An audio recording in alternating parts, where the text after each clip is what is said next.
தேவனுடைய வார்த்தைக்கு நேராக பைபிளை திருப்பி வாசிக்கலாம். நீதிமொழிகள் 28ஆம் அதிகாரத்தில் 20ஆம் வசனத்தை நாம் எல்லாரும் சேர்ந்து வாசிக்க போகிறோம். உண்மையுள்ள மனுஷன் பரிபூரண ஆசீர்வாதங்களை பெறுவான், ஐஸ்வர்யவானாகிறதற்கு தீவிரிக்கிறவனோ ஆக்கினைக்கு தப்பான். இந்த முதல் பகுதியை மட்டும் மறுபடியும் சொல்லுங்களேன். உண்மையுள்ள மனுஷன் பரிபூரண ஆசீர்வாதங்களை பெறுவான். அப்போ உண்மையுள்ளவர்களை கர்த்தர் என்ன செய்கிறார்? ஆசீர்வாதங்களால் நிரப்புகிறார். அல்லேலூயா. shall abound in his blessings. கர்த்தருடைய ஆசீர்வாதங்களால் அவன் நிரப்பப்பட்டு கொண்டே இருப்பான். ஆமென் சொல்லலாமா? உண்மையுள்ள மனுஷனை கர்த்தர் அவருடைய பரிபூரண ஆசீர்வாதங்களால் அவர் நிரப்பிக்கொண்டே இருப்பார். அவங்க வாழ்க்கையில குறைவு என்பது வராது என்று அதனுடைய பொருளாய் நாம் பார்க்கிறோம். இன்னும் உண்மையுள்ளவர்களை குறித்து சொல்லும்போது அவங்க இந்த பூமியில் ஆசீர்வதிக்கப்பட்டவர்களாக மாத்திரமல்ல, அவர்கள் தான் பரலோகத்தில் அவர்கள் போவாங்க. வெளிப்படுத்தல் 17ஆம் அதிகாரம் 14ஆம் வசனத்தை வாசிக்கும் போது, இவர்கள் ஆட்டுக்குட்டியானவருடனே யுத்தம் பண்ணுவார்கள். ஆட்டுக்குட்டியானவர் கர்த்தாதி கர்த்தரும் ராஜாதி ராஜாவுமாய் இருக்கிறபடியால் அவர்களை ஜெயிப்பார். அவரோடு கூட இருக்கிறவர்கள் அழைக்கப்பட்டவர்களும் தெரிந்து கொள்ளப்பட்டவர்களும் உண்மை உள்ளவர்களுமாய் இருக்கிறார்கள் என்றான். அப்போ உண்மை உள்ளவர்கள் தான் பரலோகத்துக்கு என்ன செய்வாங்க? போவாங்க. ஆமென். பரலோகத்தில் கர்த்தரோடு கூட இருக்கிறவர்களுடைய குணாதிசயம் என்ன என்று பார்க்கிறோம். அவர்கள் யாரா இருக்கிறாங்க? உண்மை உள்ளவர்களாய் இருக்கிறார்கள். இந்த நாளில் அந்த ஃபெய்த்ஃபுல்னஸ், உண்மையாய் இருக்கிற காரியத்தை குறித்து உங்களோடு கூட பகிர்ந்து கொள்ள இருக்கிறேன். எத்தனை பேர் வாஞ்சியா இருக்கிறீங்க வசனத்தை கேட்கறதுக்கு? அதுக்கேற்றபடி கை உயர்த்தி ஒரு அல்லேலூயா சொல்லுங்களேன். அல்லேலூயா. ஆண்டவருக்கு மகிமை உண்டாகட்டும். உண்மை உள்ளவர்களாக இருக்கணும். நம்முடைய வாழ்க்கையில் ஆண்டவர் உண்மையை பார்க்க விரும்புகிறார். மனுஷன் முகத்தை பார்க்கிறான், கர்த்தர் எங்க பார்க்கிறாருங்க? இருதயத்தை பார்க்கிறார். அந்த இருதயத்தில் அவர் என்ன பார்க்க விரும்புகிறார் என்றால் உண்மையை அவர் பார்க்க விரும்புகிறார். மாய்மாலத்தை அல்ல, பூசி மழுப்புகிற ஒரு வாழ்க்கை அல்ல, வேஷமா வாழுகிற வாழ்க்கை அல்ல, மாறாக உண்மை இருக்க வேண்டும் என்று சொல்லி ஆண்டவர் விரும்புகிறார். சில வேதாகம புருஷர்களை உங்களுக்கு சுட்டி காண்பிக்க விரும்புகிறேன். அவர்களிடத்தில் காணப்பட்ட உண்மை, எதில் அவங்க உண்மையா இருந்தாங்க என்று சொல்லி நாம பார்க்க போகிறோம். முதலாவது ஆபிரகாமுடைய வாழ்க்கையை குறித்து நாம் பார்க்கும் பொழுது நெகேமியாவின் புஸ்தகத்தில், நெகேமியா 9ஆம் அதிகாரம், நெகேமியா 9ஆம் அதிகாரம் 8ஆம் வசனத்தில் அங்கே நெகேமியா ஆபிரகாமை குறித்து குறிப்பிடுகிறார். பாருங்க, 7, 8 ஆகிய வசனங்களை வாசிக்கலாம். ஆபிராமை தெரிந்து கொண்டு அவனை ஊர் என்னும் கல்தேயரின் பட்டணத்திலிருந்து புறப்பட பண்ணி அவனுக்கு ஆபிரகாம் என்னும் பெயரிட்ட தேவனாகிய கர்த்தர் நீர். அவன் இருதயத்தை உமக்கு முன்பாக உண்மை உள்ளதாக கண்டு கானானியர், ஏத்தியர், எமோரியர், பெர்சியர், எபூசியர், கிர்காசியருடைய தேசத்தை அவன் சந்ததிக்கு கொடுக்கும்படி அவனோடு உடன்படிக்கை பண்ணி உம்முடைய வார்த்தைகளை நிறைவேற்றினீர். நீர் நீதியுள்ளவர். அல்லேலூயா. இங்கே ஆபிரகாமை குறித்து கர்த்தர் என்ன எழுதி வைத்திருக்கிறார்? அவன் இருதயத்தை உமக்கு முன்பாக என்னவென்று கண்டீர்? உண்மையுள்ளதாக நீர் கண்டீர். அப்போ அவன் இருதயத்தில் என்ன இருந்துச்சுங்க? உண்மை இருந்தது. இங்க நெகேமியா அதை அடையாளப்படுத்துகிறார். ஆபிரகாம் நீர் ஆசீர்வதித்தீர், அவன் சந்ததியை நீர் ஆசீர்வதித்தீர். காரணம், அவனுடைய இருதயத்தில் நீர் என்னத்தை பார்த்தீர்? உண்மையை பார்த்தீர். அங்கே ஆபிரகாமிடத்தில் கர்த்தர் பார்த்த அந்த உண்மை என்ன உண்மை என்று சொன்னால், அவன் விசுவாசத்தில் எப்படி இருந்தாங்க? உண்மை உள்ளவனா இருந்தான். அவன் இருதயத்தில் கர்த்தரை என்ன செய்தான்? விசுவாசித்தான். கர்த்தரை விசுவாசித்தான். அந்த விசுவாசத்தில், இருதயத்தில் அவனுக்குள்ள இருந்த அந்த விசுவாசத்தில் அவன் நாளுக்கு நாள் வல்லவனாக மாறினான். அவன் தேவனை விசுவாசித்தான், அவர் அதை அவனுக்கு நீதியாக எண்ணினார். அல்லேலூயா. ஒரு நாள் அந்த ஊர் என்கிற கல்தேயர் பட்டணத்தில் இருந்த அந்த ஆபிரகாமை கர்த்தர் அழைத்தார். நீ வா, உன் தகப்பன் வீட்டை விட்டு, உன் இனத்தை விட்டு, ஜனத்தை விட்டு எல்லாம் புறப்பட்டு நீ வா, நான் காண்பிக்கும் தேசத்துக்கு போ என்று சொல்லி ஆண்டவர் அந்த ஆபிரகாமை அழைத்தார். உன்னை ஆசீர்வதிப்பேன், உன்னை பெருக பண்ணுவேன், உன் பெயரை பெருமைப்படுத்துவேன், நீ ஆசீர்வாதமாக இருப்பாய், உன்னை ஆசீர்வதிக்கிறவர்களை ஆசீர்வதிப்பேன், உன்னை சபிக்கிறவர்களை நான் சபிப்பேன் என்று சொல்லி ஆண்டவர் அவனை அழைத்த பொழுது அவன் இருதயத்தில் அப்படியே அதை என்ன செய்தாருங்க, விசுவாசித்தார். அல்லேலூயா, ஸ்தோத்திரம். ஆண்டவர் வானத்து நட்சத்திரங்களை காண்பித்து இந்த வானத்து நட்சத்திரங்களை போலவும் சந்ததியை பெருக பண்ணுவேன்னு சொல்லும் போது அதை விசுவாசித்தார்.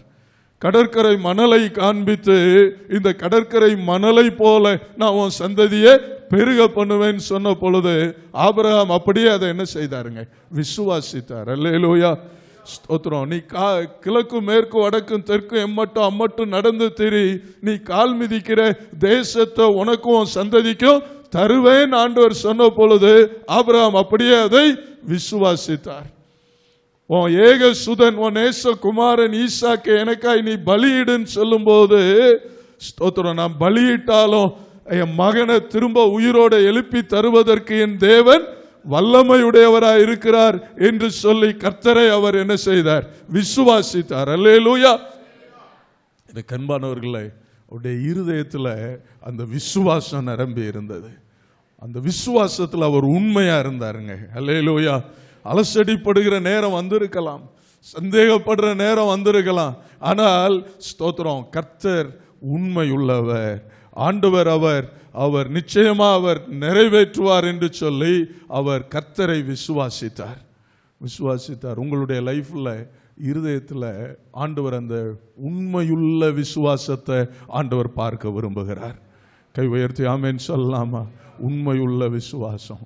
அந்த விசுவாசத்தை அசைச்சு பார்க்கிற பல காரியங்கள் வரலாம், ஆனால் ஆண்டவரே ஸ்தோத்திரம், நான் உங்களை கடைசி மட்டும் நான் என்ன செய்வேன்ப்பா, நம்புவேன் ஆண்டவரே. ஆமென் சொல்லலாமா?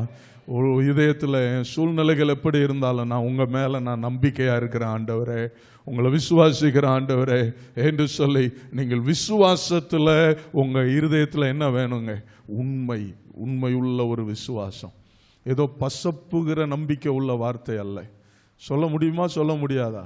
சந்தேகப்பட்டுட்ட நடக்கும் அப்படின்னு சொல்லலாம், இது வாய்க்கும் அப்படின்னு சொல்லலாம். அப்படி இல்லை, அந்த உண்மையான விசுவாசத்தை ஆண்டவர் தருவாராக. ஹல்லேலூயா, ஸ்தோத்திரம். வேற வழி இல்லாமல் ஆண்டவர் மேலே நான் நம்பிக்கை வச்சிருக்கிறேன், அப்படி இல்லை, அவரையே நான் நம்பி இருக்கிறேன். யோபுவினிடத்தில் அந்த விசுவாசம் இருந்ததல்லவா, அவர் என்னை கொன்று போட்டாலும் அவர் மேல் நான் எப்படி இருப்பேன், நம்பிக்கையாக இருப்பேன். ஆமென் சொல்லுங்களேன், ஸ்தோத்திரம்.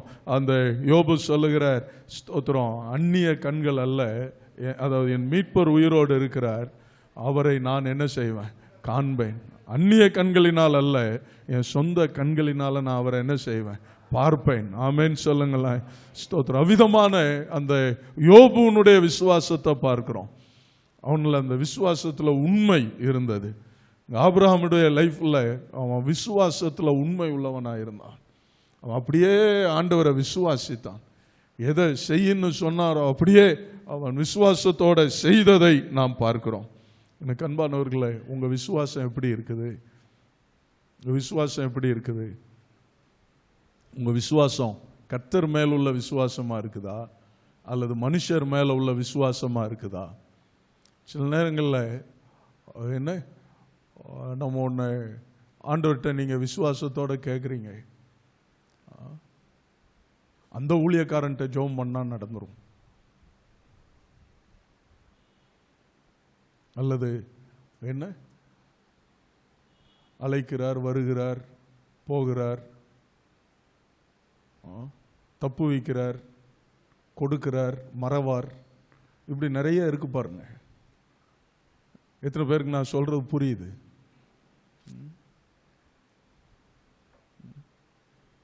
தோட்டம், மலை, காடு, இப்படி நிறைய பேர்ல ஊழியங்கள்லாம் இருக்கு பாருங்க.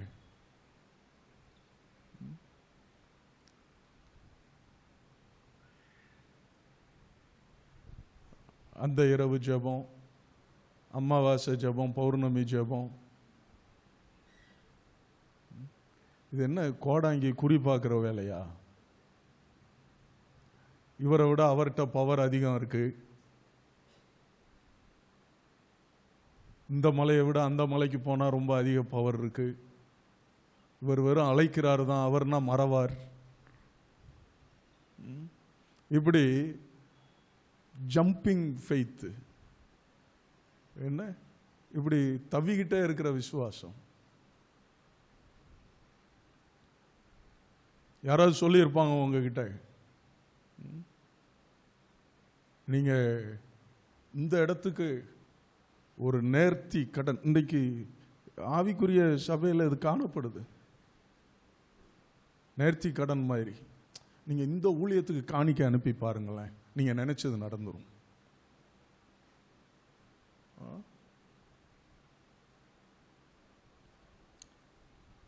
இப்படி பல ஊழியங்களுக்கு கேன்வாஸ் பண்ற ஏஜென்ட்டுகள் நிறைய இருக்கிறாங்க.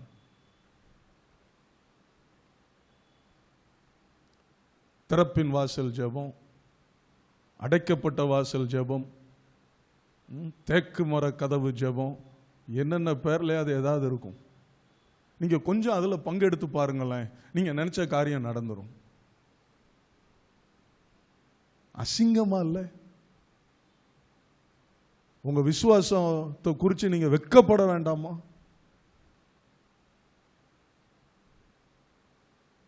எங்க திறப்பின் வாசல்ல இருக்கிறவர் தான் இங்கேயும் இருக்கிறார்.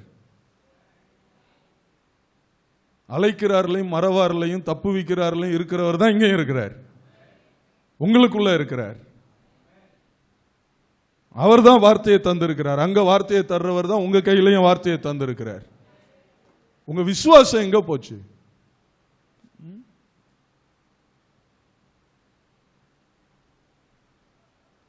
லைட் ஹவுஸ்ல இல்லைன்னா எங்கேயாவது பெத்தேல் இருக்கா? லைட் ஹவுஸ் இல்லைன்னா என்ன ஏதாவது பெயர்களை சொன்னா பிறகு அது பிரச்சனை வந்துடக்கூடாது. எங்க உங்க விசுவாசம் லைட் ஹவுஸ் மேலையா கர்த்தர் மேலையா?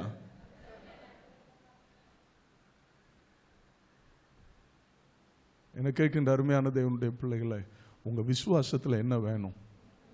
உண்மை வேணும். கை உயர்த்தி ஆமென் சொல்லலாமா? ஆண்டவரே, நான் லைட் ஹவுஸை நம்பல, விடுவிக்கிறாரே நம்பல, எழுப்புகிறாரே நம்பல, ஆறுதல் தருகிறாரே நம்பல, உங்களை நம்புறேன் ஆண்டவரே. விசுவாசத்துல உண்மை வேண்டும். நான் தோட்டத்தையும் நம்பல, மேகத்தையும் நம்பல, வானத்தையும் நம்பல. வானத்தின் வாசலோ அங்க போனா வானமே இறங்கி வந்துருது.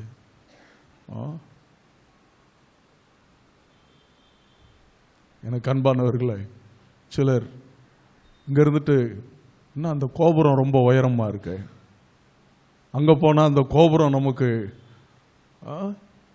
நம்ம வாழ்க்கையில் இதுவரை நடக்காததெல்லாம் அந்த கோபுரத்துக்கு போனால் நடந்துடும்.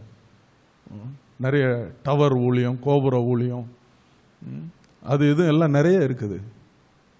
உங்கள் விசுவாசம் எங்கே இருக்கு? உங்கள் இருதயத்தில் உள்ள விசுவாசம்.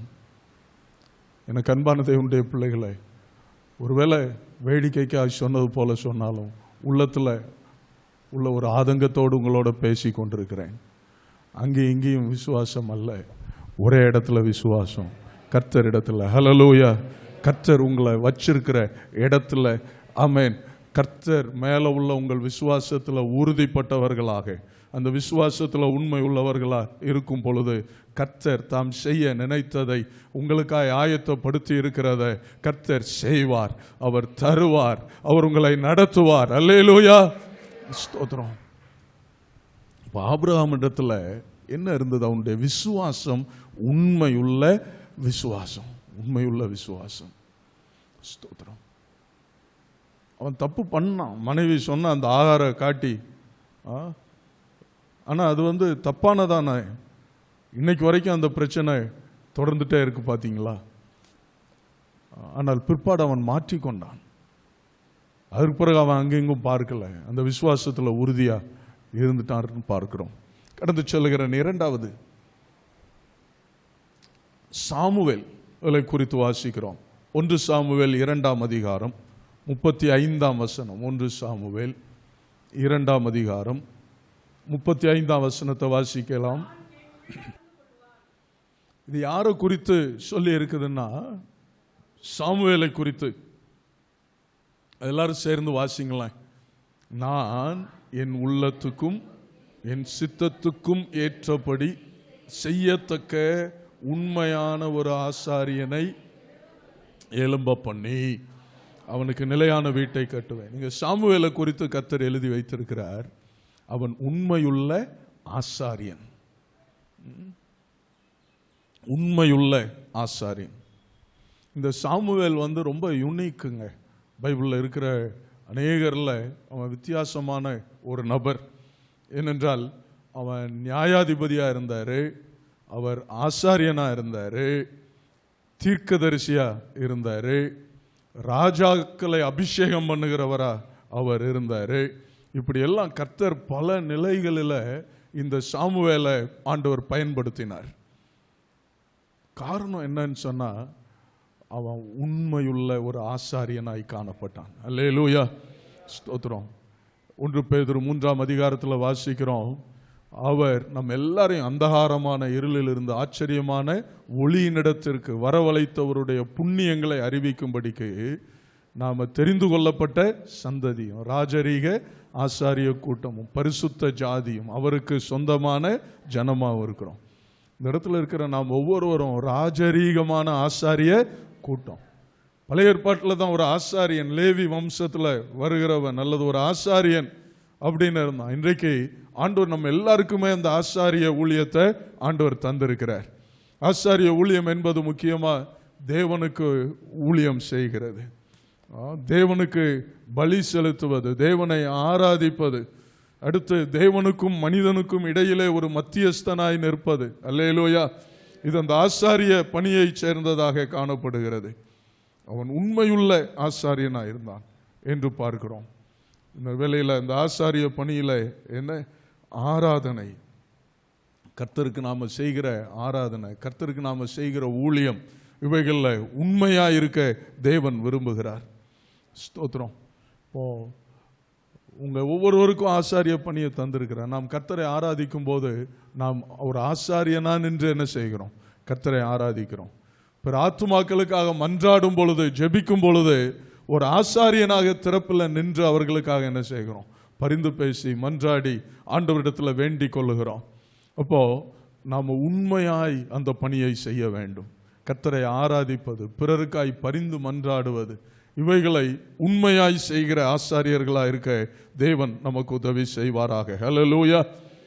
3வது ஒரு நபரை குறித்து பார்ப்போம். 2 சாமுவேல்ல 22ஆம் அதிகாரம் 24ஆம் வசனத்தை வாசிக்கலாம்.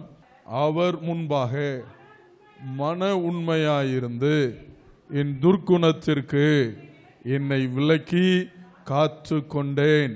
யார் சொல்றான்னா, தாவீதுனுடைய பாடல் இது. அங்கே 1ஆம் வசனத்திலிருந்து கர்த்தர் தாவீதை அவன் கர்த்தருக்கு முன்பாக பாடின பாட்டு என்று சொல்லி வருகிறத பார்க்கிறோம். அவர் சொல்றார், அவர் முன்பாக நான் எப்படி இருந்தேன்? மன உண்மையாயிருந்து என் துர்க்குணத்திற்கு என்னை விலக்கி காத்து கொண்டேன் என்று சொல்லுகிறார். இன்னும் இந்த தாவீதை குறித்து சொல்லும் பொழுது அப்போஸ்தலர் 13ஆம் அதிகாரம், அப்போஸ்தலர் 13ஆம் அதிகாரம் 36ஆம் வசனத்தை வாசிக்கலாம். அப்போஸ்தலர் 13:36 வாசிங்க. தாவீது தன் காலத்திலே தேவனுடைய சித்தத்தின்படி அவருக்கு ஊழியம் செய்த பின்பு நித்திரை அடைந்து தன் பிதாக்களிடத்திலே சேர்க்கப்பட்டு அழிவை கண்டான். 22ஆம் வசனத்தை வாசிக்கலாம். அதிலேயே பின்பு அவர் அவனை தள்ளி, சவுலை தள்ளி தாவீதை அவர்களுக்கு ராஜாவாக ஏற்படுத்தி, ஈசாயின் குமாரனாகிய தாவீதை என் இருதயத்துக்கு ஏற்றவனாக கண்டேன், எனக்கு சித்தமானவைகளை எல்லாம் அவன் செய்வான் என்று அவனை குறித்து சாட்சியும் கொடுத்தார். இந்த தாவீது உண்மை உள்ளவனா இருந்தார். எதுல உண்மை உள்ளவனா இருந்தார்னா, தேவனுடைய சித்தம் செய்கிறதுல எப்படி இருந்தாருங்க? உண்மை உள்ளவரா இருந்தார். கை உயர்த்தி ஆண்டவரை மகிமைப்படுத்தலாமா? ஹல்லேலூயா. தேவனுடைய சித்தத்தை செய்கிறதுல உண்மை. அவர் தேவனுடைய சித்தத்தை செய்கிறதுல அவர் வலதுபுறம் இடதுபுறம் சாயாம தேவனுடைய சித்தம் என்று தெரிந்ததை அவர் அதுக்கு என்ன கரையம் செலுத்த வேண்டி வந்தாலும் அதற்காக கரையம் செலுத்தி தேவனுடைய சித்தத்தை அவர் செய்தார் என்று சொல்லி நாம பார்க்கிறோம். அல்லேலூயா. எனக்கு கேட்கின்ற அருமையான தேவனுடைய பிள்ளைகளை, உங்களுடைய லைஃப்ல ஆண்டவருடைய சித்தம்னு ஒன்று ஆண்டவர் வெளிப்படுத்தினா, இதுதான் தேவ சித்தம் தெரிந்த பிறகு அதுக்கு பிறகு இரண்டாவது நினைக்கவே கூடாது. ஆமென் சொல்லலாமா? அதை செஞ்சிடணும். அல்லேலூயா, ஸ்தோத்திரம். அதில் உறுதியாக நின்றோம். இது தேவ சித்தம், அதில் வாழ்வோ சாவோ என்ன ஆண்டவருடைய சித்தத்தை நான் செய்வேன் என்கிறதான அந்த உண்மை உங்களுக்குள்ள இருப்பதாக. அதனால தான் கர்த்தர் அவனை குறித்து சாட்சி கொடுக்கிறார். என் இருதயத்துக்கு ஏற்றவனாக கண்டேன், எனக்கு சித்தமானவைகளை எல்லாம் அவன் செய்வான் என்று சொல்லி கர்த்தர் இந்த தாவீதை குறித்து என்ன கொடுக்கிறாருங்க? சாட்சி கொடுக்கிறார். இந்த நாளில் எனக்கு அன்பான தேவனுடைய பிள்ளைகளை, தேவனுடைய சித்தத்தை செய்யுங்க. கலப்பையின் மேல் கை வைத்து விட்டு பின்னிட்டு பார்க்கிறவன் கர்த்தருடைய வேலைக்கு தகுதியானவன் இல்லை என்று சொல்லி ஆண்டவர் சொல்றார். இன்னைக்கு நிறைய நேரம் ஆண்டவருடைய சித்தம்னு ஒன்று தெரிஞ்சு செய்ய தொடங்கிட்டு பிறகு அதில் எதிர்ப்பு, பிரச்சனை, ஒரு தடை, போராட்டம் வர்றதை பார்த்து பின்வாங்கி போகிறவர்கள் நிறைய பேர் இருக்கிறாங்க. செகண்ட் பெஸ்ட் என்ன அப்படிங்கிறத தேட ஆரம்பிச்சிடுறாங்க. எளிதானது என்ன? ஆண்டவருடைய சித்தங்கிறது ரொம்ப கஷ்டமாக இருக்குது. எளிதான காரியம் எது? எளிதானது என்ன என்கிற முடிவுக்கு போயிடுறாங்க. பிரியமானவர்களை, தேவனுடைய சித்தத்தை செய்கிறதுல எப்படி இருப்போம்? உண்மையாக இருப்போம். அல்லேலூயா, ஸ்தோத்திரம். அடுத்து தானியேலை குறித்து நாம் பார்க்கிறோம். தானியேலை குறித்து தானியேல் 6ஆம் அதிகாரம் 4ஆம் வசனத்தை வாசிக்கலாம். அப்பொழுது பிரதானிகளும் தேசாதிபதிகளும் ராஜ்யத்தின் விசாரிப்பிலே தானியேலை குற்றப்படுத்தும்படி முகாந்தரம் தேடினார்கள். ஆனாலும் ஒரு முகாந்தரத்தையும் குற்றத்தையும் கண்டுபிடிக்க அவர்களால் கூடாதிருந்தது. அவன் உண்மையுள்ளவனாயிருந்தபடியால் அவன் மேல் சுமத்த யாதொரு குற்றமும் குறைவும் காணப்படவில்லை. அவனுடைய செய்கைகளில் என்ன இருந்துச்சுங்க? உண்மை இருந்தது. கண்ணில் விளக்கெண்ணையை ஊற்றிட்டு தானியேலில் ஏதாவது குற்றம் கண்டுபிடிக்கலான்னு சொல்லி தேடுறாங்க. இப்படி வச்சுக்கிட்டுங்களா, இன்னைக்கு இந்த கேமரா வச்சிருக்கிறாங்க பார், சிசிடிவி கேமரா. அந்த மாதிரி அன்னைக்கு அவன் என்னென்ன விதங்கள் எல்லாம் ஏதாவது ஒன்றுல குற்றம் கண்டுபிடிச்சிடலாமா அப்படின்னு சொல்லிட்டு தானியேலில் குற்றம் கண்டுபிடிக்க தேடுறாங்க. அவன் உண்மை உள்ளவனா இருந்தபடினால அவனில் ஒரு குற்றத்தையும் என்ன செய்ய முடியல, கண்டுபிடிக்க முடியலை. கையை உயர்த்தி அல்லேலூயா சொல்லலாமா? ஒரு வரவு செலவு கணக்கு எழுதுனா அதில் என்ன இருந்துச்சு? உண்மை இருந்துச்சு. ராஜா ஒரு பொறுப்பை கொடுத்து அதை செய்ய சொன்னால் அதை எந்த ஒரு பழுதும் இல்லாமல் உண்மையாக செய்த தன்மையை பார்த்தார்கள். அவனில் ஒரு காரியத்தில் கூட குற்றத்தை கண்டுபிடிக்க முடியலை. ஏன்னா அவன் எப்படிப்பட்டவன்? உண்மை உள்ளவன் என்று பார்க்கிறோம். அவனுடைய செய்கையில் இன்னும் 1ஆம் அதிகாரத்தில் பார்க்கும்போது அவன் எடுத்த தீர்மானங்கள்ல உண்மை உள்ளவனாக இருந்தான். ராஜாவினுடைய போஜனம் கொடுக்கப்பட்டது. ராஜாவினுடைய போஜனத்தினால் நான் என்ன செய்ய மாட்டேன், தீட்டுப்படுத்த மாட்டேன்னு தீர்மானம் பண்ணான். அந்த தீர்மானத்தில் எப்படி இருந்தாருங்க? உண்மையாக இருந்தார். கையை உயர்த்தி அல்லேலூயா சொல்லலாமா? ஸ்தோத்திரம். அவன் செய்கையிலும் தன்னுடைய தீர்மானங்களிலும் இந்த தானியேல் உண்மை உள்ளவனாய் இருந்ததை பார்க்கிறோம். கர்த்தர் அவனை, ராஜாக்கள் மாறினாங்க, 5 சாம்ராஜ்ய சக்கரவர்த்திகள் மாறினார்கள். ஆனால் தேசத்தில் பிரதானியா யார் இருந்தாங்க? இந்த தானியேல் பிரதானியா இருந்தான். கர்த்தர் அவனை உயர்த்தி இருந்தார் என்று சொல்லி நாம பார்க்கிறோம். உங்களுடைய செய்கைகளில், நீங்க எடுக்கிற தீர்மானங்களில் கர்த்தர் என்ன எதிர்பார்க்கிறார்?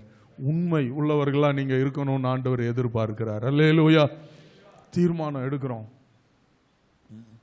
அதுல உண்மையா இருக்கிறதுக்கு பாருங்க.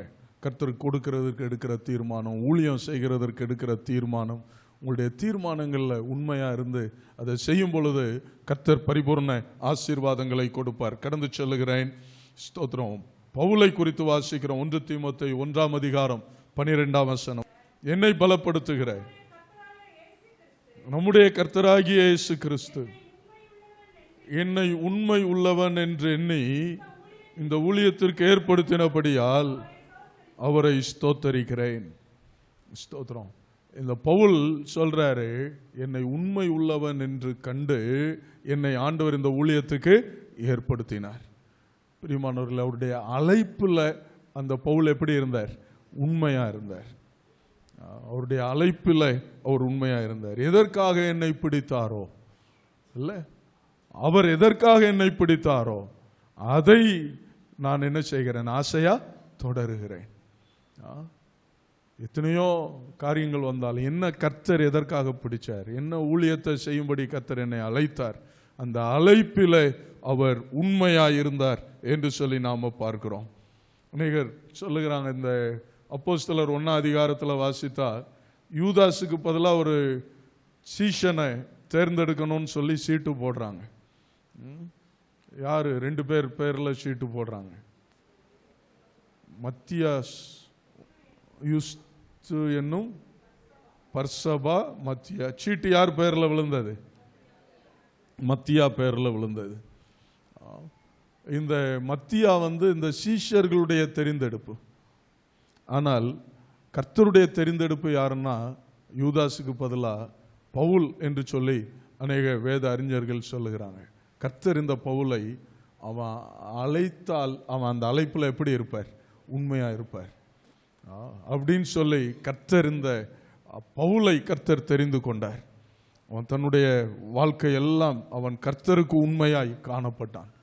மற்ற சீஷர்கள் கூட பின்வாங்கி போன தருணங்கள் இருந்தது.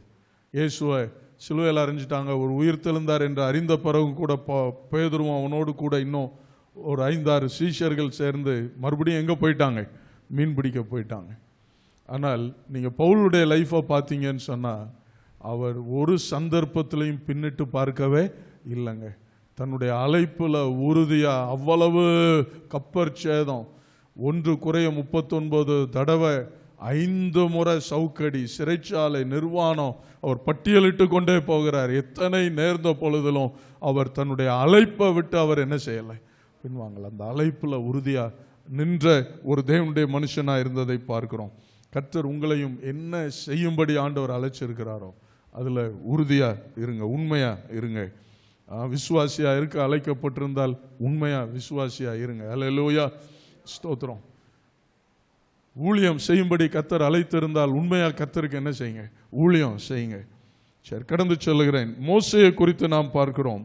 எபிரேயர் 3 அதிகாரம் 5 வசனத்தை வாசிக்கலாம். சொல்லப்பட போகிற காரியங்களுக்கு சாட்சியாக மோசே பணிவிடைக்காரனாய் அவருடைய வீட்டில் எங்கும் உண்மை உள்ளவனாய் இருந்தார். ஸ்தோத்திரம். கர்த்தருடைய வீட்டில் எங்கும் அவர் என்ன செய்தாருங்க? உண்மை உள்ளவராய் இருந்தார். யாரு?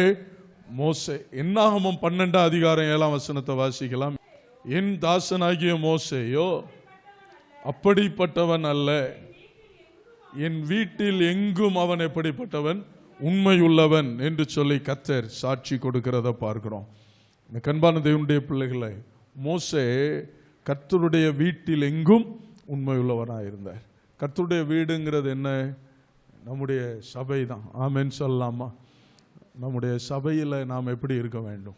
கர்த்தர் நமக்கு கொடுத்திருக்கிற இந்த ஆவிக்குரிய குடும்பத்தில், இந்த சபையில் உண்மையாக இருக்க வேண்டும். அங்கு மோசேயினுடைய பொறுப்பு என்ன? அந்த ஜனங்களை வழிநடத்தி செல்லுகிற ஒரு தலைவனாக காணப்பட்டார். அந்த சபை இஸ்ரவேல் என்கிறது தான் அன்றைக்கு சபை. அதற்கு பிரதான அல்லது என்ன சொல்ல சீனியர் பாஸ்டர் யாருன்னா மோசஸ். அங்கு அவன் அந்த வீட்டில் எங்கும் உண்மையுள்ளவனாக இருந்தான். அங்கே அதுக்கு முன்னால் யாரை குறித்து சொல்லிட்டு வர்ற இடத்துல தான் ஆரோன் மிரியாமை குறித்து சொல்லிட்டு வரும்பொழுது தான் கர்த்தர் சொல்கிறார், அவர் உங்களை மாதிரிலாம், மோசே உங்களை மாதிரிலாம் இல்லை, அவன் என் வீட்டில் எங்கும் எப்படிப்பட்டவனாக இருந்தான்? உண்மை உள்ளவனாக இருந்தான், உண்மை உள்ளவனாக இருந்தான். இந்த சாட்சியை நாம் ஆண்டவர்கிட்ட பெறணுங்க. கைகளை உயர்த்தி அல்லேலூயா சொல்லாமா? சபையோடு நமக்கு இருக்கிற உறவு தொடர்புகள், சபையோடு நமக்கு இருக்கிற செயல்பாடுகளில் உண்மை உடையவர்களாக இருக்க ஆண்டவர் உதவி செய்வாராக. ஸ்தோத்திரம். இந்த மோசேயை குறித்து ஒரு சின்ன குறிப்பு குறித்து வச்சிருக்கிறேன். அப்போஸ்தலர் 7:22 சொல்லி இருக்கிறது, அவர் எகிப்தின் எல்லா கலைகளிலும் என்ன செய்தார்? தேறினவராக இருந்தார். அந்த வசனத்தை வாசிங்க. 7:22. மோசே எகிப்தியருடைய சகல சாஸ்திரங்களிலும் கற்பிக்கப்பட்டு வாக்கிலும் செய்கையிலும் வல்லவனானான்.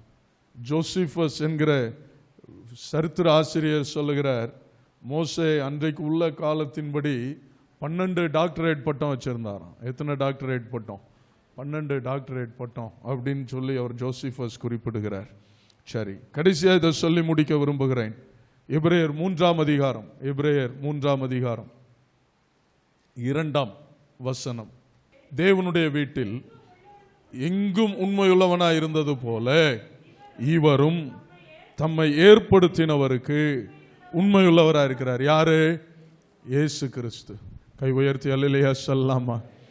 நமக்கு முன்மாதிரியா இருக்கிற ஆண்டவராகிய இயேசு கிறிஸ்து மோசே குறித்து சொல்லிட்டு எபிரேய நிருபக்காரன் சொல்லுகிறார், மோசே உண்மையுள்ளவராக இருந்தார், இவரும் இயேசு கிறிஸ்துவும் தம்மை ஏற்படுத்தினவருக்கு எப்படிப்பட்டவராக இருக்கிறார்? உண்மையுள்ளவராக இருக்கிறார். அல்லேலூயா, ஸ்தோத்திரம். நாம் தியானித்த அத்தனை உண்மையை யாரில் பார்க்க முடிந்தது?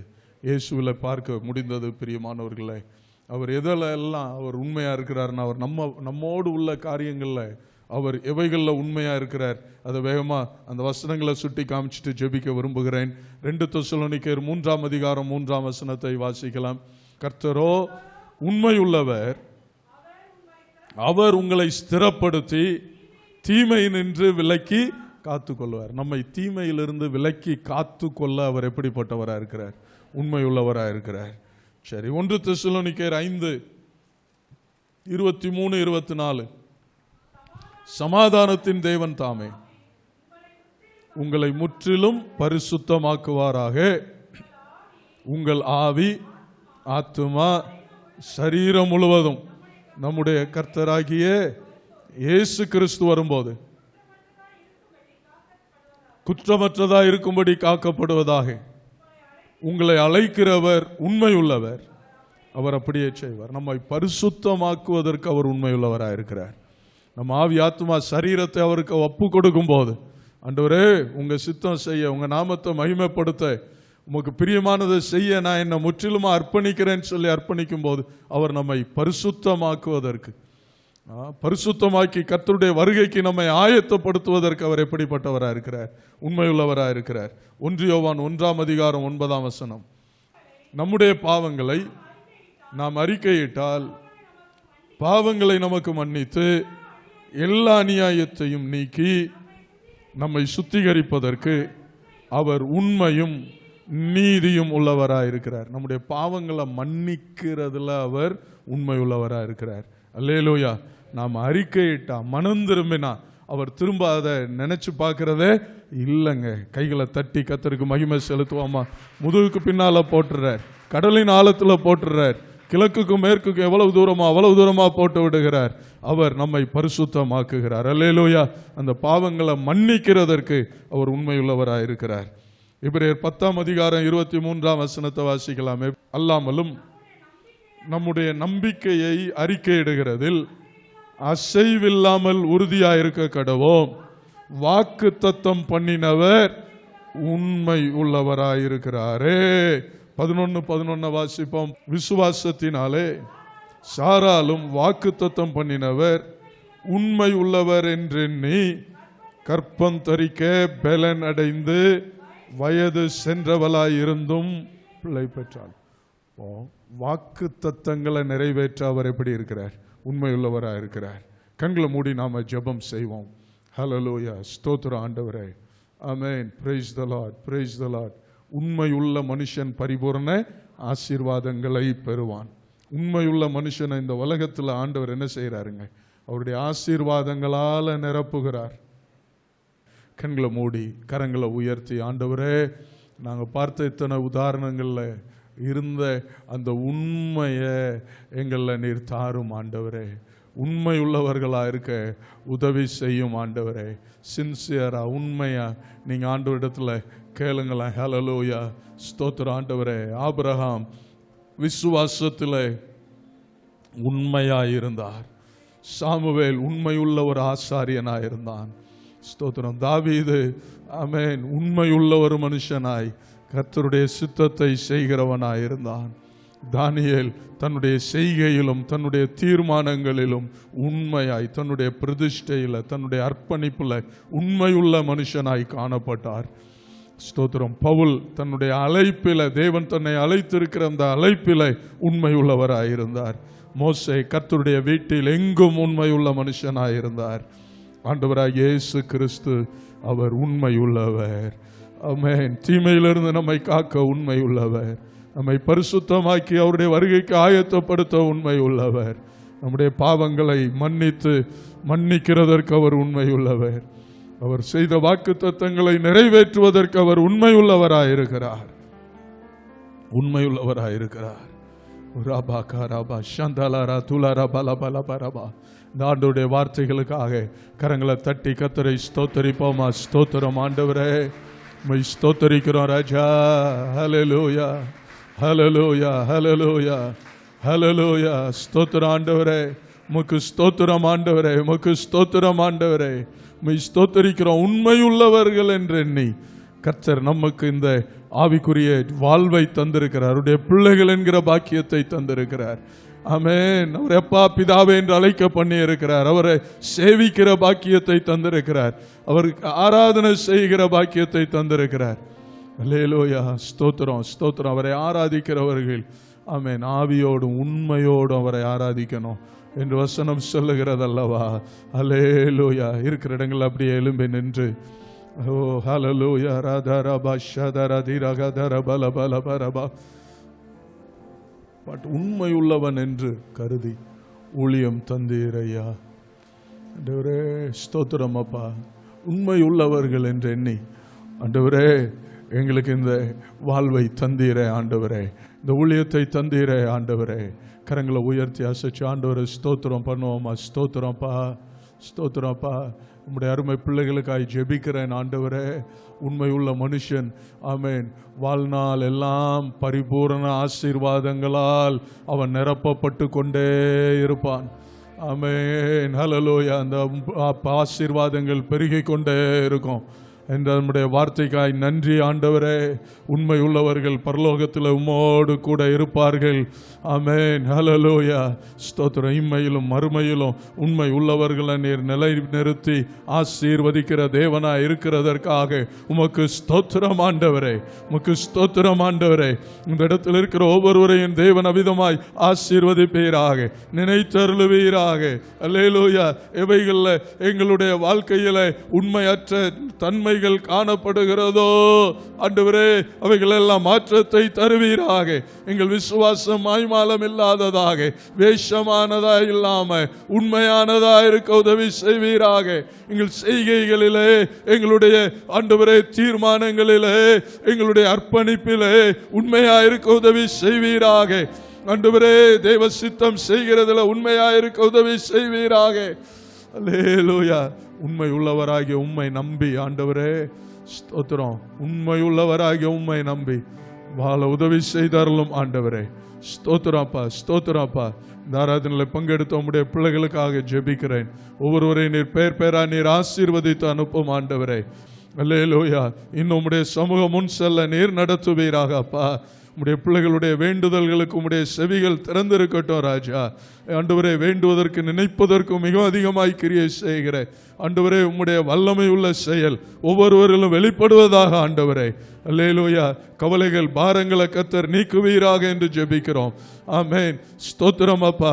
ஒன்றையும் குறித்து கவலைப்படாமல் எல்லாவற்றையும் ஸ்தோத்திரத்தோடு கூடிய ஜெபத்தினால் வேண்டுதலினால் தேவனுக்கு தெரியப்படுத்தி வெற்றியை காண சமாதானத்தால் நிரப்பப்பட நீர் உதவி செய்தருளும் ஆண்டவரே.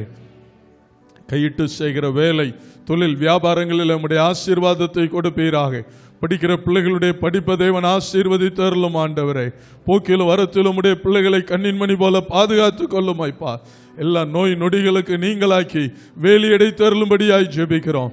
இந்த ஆராதனையிலும் சரீரத்தில் பலவீனம் உள்ளவர்களாய் யாரெல்லாம் பங்கெடுத்திருக்கிறாங்களோ இப்பொழுது உம்முடைய அற்புதம் செய்கிற வல்லமை, சுகம் தருகிற உம்முடைய வல்லமை அவர்கள் சரீரங்களிலே பாய்வதாக. தெய்வீக சுகம் உண்டாவதாக, தெய்வீக சுகம் உண்டாவதாக. மன குழப்பங்களோடு கூட யாரெல்லாம் இருக்கிறாங்களோ அந்த மன குழப்பங்கள் அகலுவதாக. நல்ல தெளிந்த புத்தியை தருவீராக. எல்லாவித பயங்களுக்கு நீங்களாக்கும் அப்பா. இந்த பிள்ளைகள் பயமின்றி வாழ தேவன் ஆசீர்வதித்தருளும் ஆண்டவரே. ஸ்தோத்தரிக்கிறோம். வேலை வாய்ப்பு இல்லாதவர்களுக்கு வேலை வாய்ப்பு கிடைக்க ஜெபிக்கிறேன் ராஜா. ஸ்தோத்தரிக்கிறோம் ஆண்டவரே. அல்லேலூயா. நன்றி நன்றி நன்றி நன்றி ஆண்டவரே. உடைய பிள்ளைகளை நீங்க ஆசீர்வதித்து அனுப்புகிறதுக்காக ஸ்தோத்திரம் ஸ்தோத்திரம் ஆண்டவரே. அல்லேலூயா. ஸ்தோத்திரம் செலுத்துகிறோம். எல்லா கனமும் துதியும் மகிமையும் நாங்கள் உமக்கு ஏறெடுக்கிறோம். இயேசுவின் நாமத்தில் ஜெபிக்கிறோம் ஜீவனுள்ள எங்கள் நல்ல பிதாவே. ஆமென்.